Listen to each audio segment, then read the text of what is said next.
Chapter 3, Putting it all together. The cost of hiring Philip the plumber is given by the equation y equals 50x plus 100, where y is the cost in dollars and x is the number of hours that he works. Okay, that can look a little bit overwhelming. Like, what on earth is that equation and how does it work? What's y? What's x? And it's even though it says y is the cost, well, y is the cost. It's in dollars, but y is the cost. Okay, so there's y. And then it also says that an x is the number of hours. Okay, so x is the number of hours. That's right here. And I did tell you, I think in the last video or the video before, that this is your x and this is your y. And that's almost always, that's usually how that works. And so the idea is you can take one of these, that's your x, and put it into here and see what you get for your y.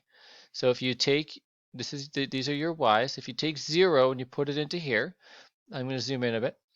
So you have 50, and then you have your 0 that you have there. So that's your x. Your x is 0 plus 100. So 50 times 0 is 0. 0 plus 100 is 100. Perfect. So now let's do this again. 50 times 1 is your x is 1 plus 100. So 50 times 1 is 50, and 50 plus 100 is 150. Now you can do that again. 50 and put in your x value is 2. So 50 times 2, and then you add 100. 50 times 2 is 100, plus the 100, so you get 200. And you can see a pattern here. Go from 100 to 150 to 200. This one should be 250. That's what we're thinking. So I take 50, I multiply it by 3, because that's what my x is right now. It's 3 plus 100. 50 times 3 is 150, plus the 100 is 250. So there you go. You use the equation to get your y values. So before I gave you the table and you told me that your rate of change was 50, the initial value was 100, but now we use the equation to fill in this table of values. So that was A, complete the following table of values. So we did that. Now we need to create a scatter plot and draw the line of best fit. So we have 0 and then 100. So when x is 0, we are here at 100. And then when x is 1, we went to 150. When x is 2, we went to 200. And when x was 3, we went to 350. And I think that's it. There's 4 things. Yep, there's 4 rows. 1, 2, 3, 4. So I used that, and now I have to create a line. So I have this line here. I don't know if I can make this line a little bit, if I can form, oh, I can, so I can change the color, and obviously that is not what I wanted to do. Change the color, and then the weight, make it like that. Okay. So when we made these lines before, I said make sure you go all the way to the end and try to make sure that there's the same number below as there are above, but this isn't a perfect line, so we can already do that. But make sure your graph goes all the way across.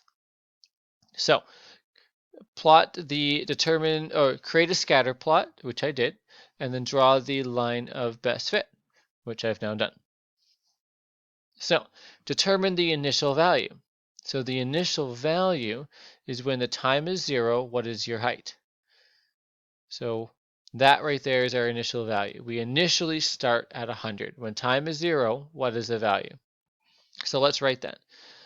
Determine the initial value. So the initial value, when time is 0, what is the value? That's what we're looking for. And so the initial value, which we used as B, was 100. And now, so determine the initial value of the graph. Okay, I did that right there. Maybe I will do that into a different color. So the initial value is right there. And then D, circle the initial value from the table. So the initial value is also 100. It's right there. When time is 0, so when time is 0, hours worked is 0, what is the value? Well, the value was 100. So our B value here was 100, and it should be the same because it's the same thing. One's a table, one's a graph. Circle the part of the equation that matches the initial value. All right, so here we have our equation. Where's and again, initial value is 100. Where is that on the equation? Well, it's right there.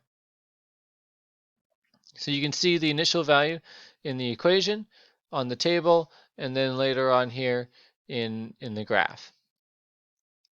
So now we're on letter F. Calculate the rate of change of the graph. The rate of change. So the rate of change is rise over our run. So we have this. We rise up, and then we run over. So we go up from 100, 150, 200. This is 250. So we go up from 100 to 250. So we go a rise of 150. That's our gap. Jumping from 100 to 250 is a jump of 150. And then you run 1, 2, 3. Is every square? Yeah, every square is worth 1. So 150 over 3, which is 50. Now we say the rate of change is m, and so our rate of change here is 50. So this gap here was 3, and this gap was 150. So that's why I did my rise over my run.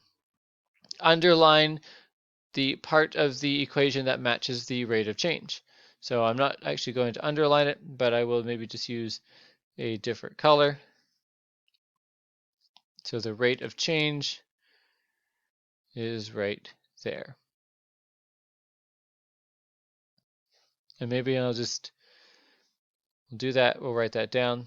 This is our B value, which is the initial value.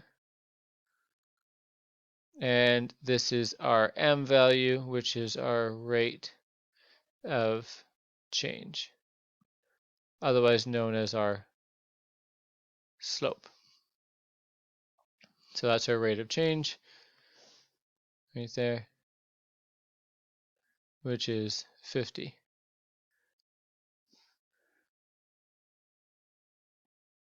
So how can you identify how can you identify in the equation which part is the initial value and which part is the rate of change? Well, the equation y equals, is it 50? X plus 100. So this is the part that changes. It has the X. So that's why you know that that is going to be your M, or your rate of change. This part right here